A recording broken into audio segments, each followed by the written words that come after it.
ಸಂವಿಧಾನ ಬದಲಾವಣೆ ಹೇಳಿಕೆ ವಿರೋಧಿಸಿ ಬಿಜೆಪಿ ಪ್ರತಿಭಟನೆಗೆ ಇಳಿದಿದೆ. ಹೈಕಮಾಂಡ್ ಹೇಳಿದ್ಮೇಲೆ ಈಗ ಅವ್ರಿಗೆ ಕಿವಿ ಕೇಳಿಸ್ತಾ ಇದೆ. ಇಲ್ಲಿ ತನಕ ಕೆಪ್ರಾಗ್ಬಿಟ್ಟಿದ್ರು, ಕಿವುಡ್ರಾಗ್ಬಿಟ್ಟಿದ್ರು. ಕಣ್ಣಿದ್ದು ಕುರುಡು, ಕಿವಿ ಇದ್ದು ಕೆಪ್ರು ಅಂತಾರಲ್ಲ, ಇದೆ ನೋಡಿ. ರಾಜ್ಯ ಬಿಜೆಪಿದಾಗಿದ್ದೇ ಇದು. ಕಲಾಭವನದಿಂದ ಜುಬಿಲಿ ವೃತ್ತದವರೆಗೂ ಪ್ರತಿಭಟನಾ ಮೆರವಣಿಗೆ ಹಮ್ಮಿಕೊಂಡಿದ್ದಾರೆ. ಇಲ್ಲಿ ಧಾರವಾಡದಲ್ಲಿ ಪ್ರತಿಕೃತಿಯನ್ನ ದಹನ ಮಾಡಿದ್ದಾರೆ ಕಾರ್ಯಕರ್ತರು. ಸಂವಿಧಾನ ಬದಲಾವಣೆ ಮಾಡೋಕ್ ಬಿಡಲ್ಲ ಅಂತ ಆಕ್ರೋಶವನ್ನು ವ್ಯಕ್ತಪಡಿಸ್ತಾ ಇದ್ದಾರೆ.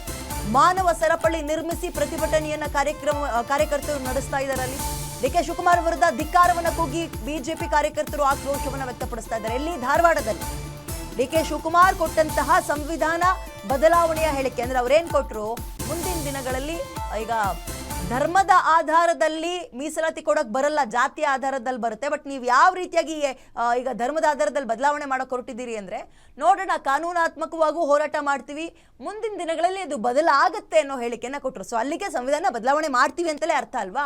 ಆ ಹೇಳಿಕೆಯನ್ನ ಇಟ್ಕೊಂಡು ಇದೀಗ ಬಿಜೆಪಿ ರಾಜ್ಯದ ಹಲವು ಕಡೆ ಪ್ರತಿಭಟನೆಗೆ ಇಳಿತಾ ಇದೆ. ಬಿಜೆಪಿ ಕಾರ್ಯಕರ್ತರು ಅಲರ್ಟ್ ಆಗಿದ್ದಾರೆ.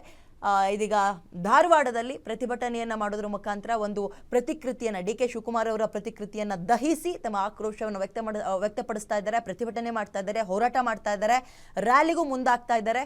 ಇವ್ರುಗಳಿಗಿರುವಷ್ಟು ಒಂದು ಉತ್ಸಾಹ ತಮ್ಮ ಪಕ್ಷದ ಬಗ್ಗೆ ರಾಜ್ಯ ಬಿಜೆಪಿ ಲೀಡರ್ಸ್ಗಳಿಗಿಲ್ಲ. ಸದನದಲ್ಲಿದ್ರು ಎಂತೆಂಥ ವಿಚಾರಗಳು ಬಂತು, ಕೈಗೆ ಬಂದು ಅವ್ರ ಅಸ್ತ್ರಗಳನ್ನ ಕೊಟ್ಟು ಹೋಗ್ತಾ ಇದ್ರು ಕಾಂಗ್ರೆಸ್ನವರು, ಎಡವಿ. ಬಟ್ ಇವ್ರು ಎಲ್ಲರೂ ಯಾವುದನ್ನು ಸೀರಿಯಸ್ ಆಗಿ ತಗೊಳ್ಳಿಲ್ಲ. ಅವರಲ್ಲೇ ಒಗ್ಗಟ್ಟಿಲ್ಲ, ಇನ್ನೇನು ಸೀರಿಯಸ್ ಆಗಿ ತಗೊಳ್ತಾರೆ. ಇದ್ರ ಬೆನ್ನಲ್ಲೇ ಕಾರ್ಯಕರ್ತರು, ರಾಜ್ಯ ಬಿಜೆಪಿ ಲೀಡರ್ಸ್ಗಳದ್ದು ಏನಾದರೂ ಆಗಲಿ, ನಾವು ನಮ್ಮ ಕೆಲಸ ಮಾಡೋಣ, ತಗೊಳ್ಳಿ ಅವರಂತ ಹೇಳಿಕೆ ಕೊಟ್ಟಿದ್ದಾರೆ. ಸ್ಟೇಟ್ಮೆಂಟನ್ನು, ಸಂವಿಧಾನ ಬದಲಾವಣೆ ಹೇಳಿಕೆಯನ್ನು ಇಟ್ಕೊಂಡೆ ನಾವು ಹೋರಾಟ ಮಾಡೋಣ ಅಂತ ಮುಂದಾಗ್ತಿದ್ದಾರೆ. ಯಾವಾಗ ಮುಸಲ್ಮಾನರ ಪಾರ್ಟಿ ಆಗಿತ್ತು, ಮುಸಲ್ಮಾನರು ಯಾವುದೇ ಅಭಿವೃದ್ಧಿ ಕೆಲಸ ಆಗಿಲ್ಲ. ಮೊನ್ನೆ ಬಜೆಟ್ ಇವೆಲ್ಲ ನೋಡಿದ್ರಿ. ಬಜೆಟ್ನಾಗ ಇವ್ರು ಏನು ಮಾಡಿದಾರ, ಪ್ರತಿಯೊಂದಕ್ಕೂ ಪ್ರಧಾನಮಂತ್ರಿಯವರು ಇಷ್ಟೆಲ್ಲ ಯೋಜನೆ ಕೊಟ್ಟಿದ್ದಾರೆ. ಒಂದು ಯೋಜನೆನೂ ಒಂದು ಸಮಾಜಕ್ಕೆ, ಒಂದು ಧರ್ಮಕ್ಕೂ ಕೊಟ್ಟಿಲ್ಲ.